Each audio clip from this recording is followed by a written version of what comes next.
Assalamualaikum warahmatullahi wabarakatuh. Berjumpa kembali dengan Abah Yadi Klinik Pusaka.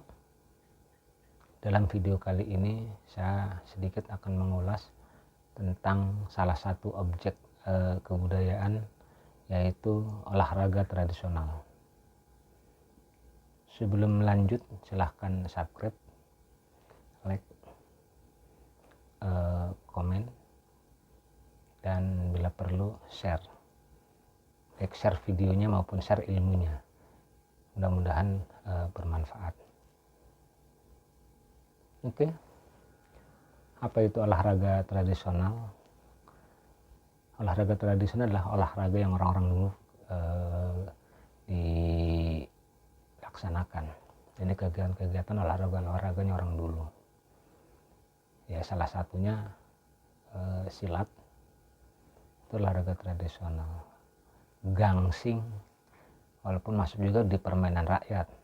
Gangsing, gobag, bentengan, itu masuk permainan rakyat, juga masuk juga di olahraga tradisional. Tarik tambang, panjat pinang, terus engrang, lari di atas batok kelapa, itu olahraga tradisional. Jadi olahraga tradisional itu kayak bambu di daerah lain itu ada bambu yang ngamuk, itu olahraga tradisional. Jadi olahraga tradisional itu ya seperti itulah.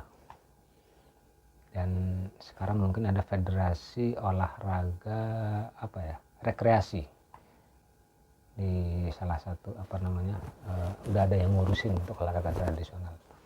Ada federasinya, Federasi Olahraga Rekreasi Indonesia apa gitu. Ada turnamennya juga udah. Tapi kalau untuk permainan rakyat ini yang belum. Apa itu permainan rakyat? Permainan rakyat itu adalah dolanan anak-anak kita dulu, dolanan kita dulu masih kecil. Itu pola bermainnya seperti apa. Dan permainan rakyat itu mengandung banyak edukasi yang terpendam dalam sebuah sistem permainan itu. Karena dari gerakan motorik halus, motorik kasar, terus sampai EQ, intelijensinya, segala macamnya, itu ada di rangkaian permainan tradisional. Seperti diulas di video sebelumnya, bahwa permainan tradisional itu pada masanya itu adalah permainan wajib militer. Wajib militer yang diolah itu dalam bentuk permainan. Termasuk juga leadership di sana. Karena untuk menjadi seorang tokoh perwira segala macam itu melihat dari proses permainan tradisional ini.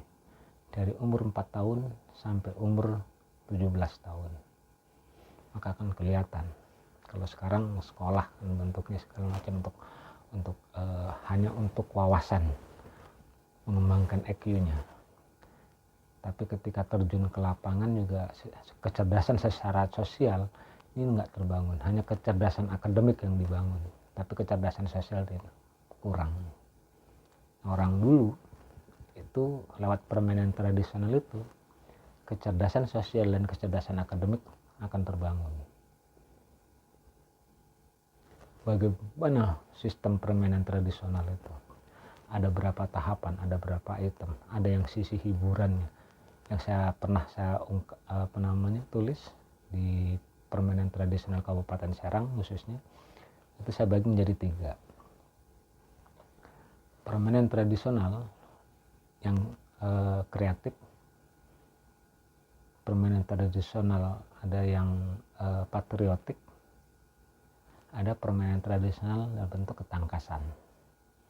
Jadi tiga jenis permainan tradisional ini adalah yang semuanya untuk menunjang di patriotik.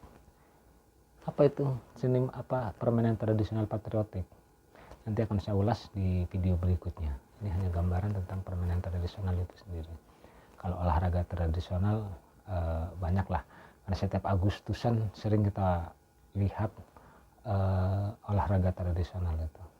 Tapi yang paling banyak memiliki makna yang terpendam secara edukasi itu adalah di permainan tradisional atau permainan rakyat atau dolanan, apalah bentuknya. Di daerah lain mungkin akan berbeda, nama-namanya akan berbeda, tapi sistem dan aturannya masih ada kemiripan. Tapi mungkin juga ada mata rantai yang terputus. Di sini sudah nggak ada, di sini masih ada. Terus kalau itu diungkap permainan tradisional dan diajarkan ke peserta didik kita dari mulai TK sampai perguruan tinggi, ya tanpa harus wajib militer, mereka sudah menjadi patriotik sendiri. Karena tiga bentuk di permainan tradisional itu, di permainan rakyat itu, patriotik, ada ketangkasan, dan ada kreativitas. Kreativitas untuk menunjang ke patriotik, ketangkasan pun untuk menunjang ke patriotik. Apa contoh di ketangkasan? Main gatik atau gatik itu ketangkasan. Kelereng, dulu bukan kelereng tapi kemiri yang dimainkan. Kemiri, makanya di permainan tradisional di jalur rempah itu kemiri itulah, dengan istilah koderan, ulah-ulahan atau ore-orean segala macam. Bukan ore-orean yang yang ini bukan, tapi ore-orean itu yang main kemiri, yang main biji tangkil atau biji kopi atau biji asam kelungsu, itu jadikan sebagai objek permainannya. Itu di video-video selanjutnya akan saya lihat rekonstruksi bagaimana cara permainannya. Kalau ada yang ngemodalin, kalau ada yang sponsorin untuk proses edukasi secara kayak gimana sih bentuk permainannya, supaya orang-orang sekarang tahu. Itu yang ketangkasan. Belum yang kreativitas namanya anak-anak dalam bermain, semuanya jadi objek mainan, semuanya menjadi, dan itu akan melihat daya pikir, daya kreativitas anak-anak akan muncul di sana. Makanya kreativitas itu akan timbul di situ untuk menunjang patriotik. Seperti apa permainan patriotiknya?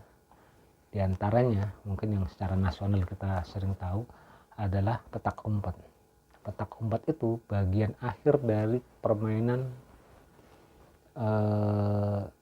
tradisional. Itu bagian akhirnya.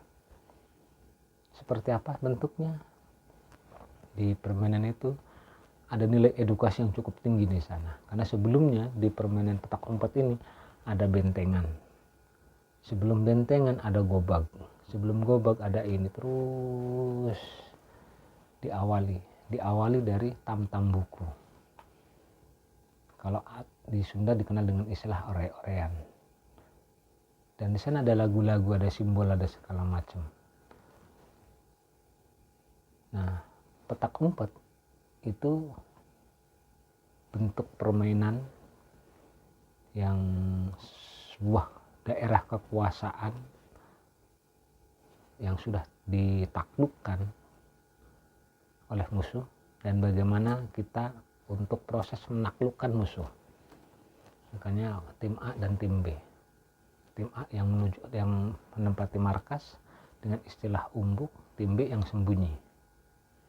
Ataupun sebaliknya posisinya, karena bergantian. Orang yang terkuat dia akan proses menyerang, dan orang yang lemah dia akan disembunyikan. Itu dijaga.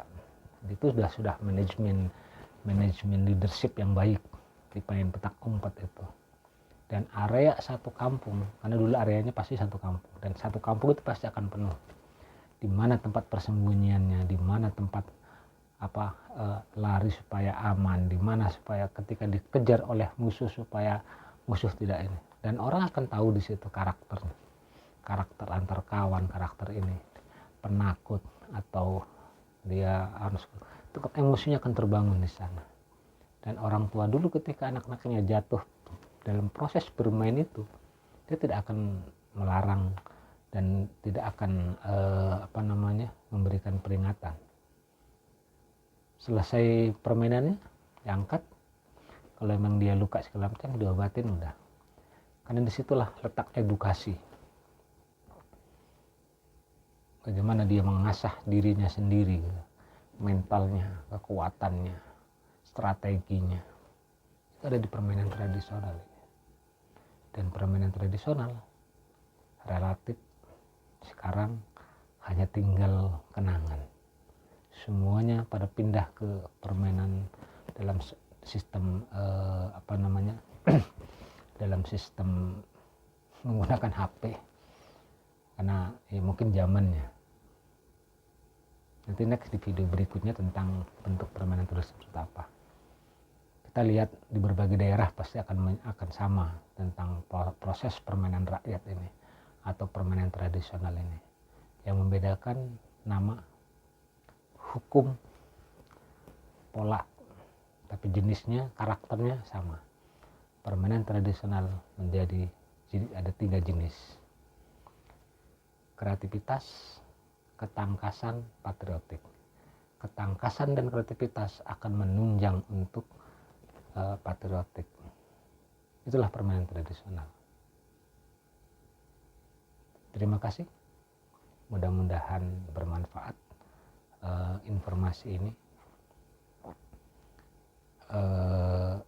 Ini berbagi pengalaman aja, mudah-mudahan ada hal-hal yang belum diungkap di daerah-daerah Bapak, Ibu, adik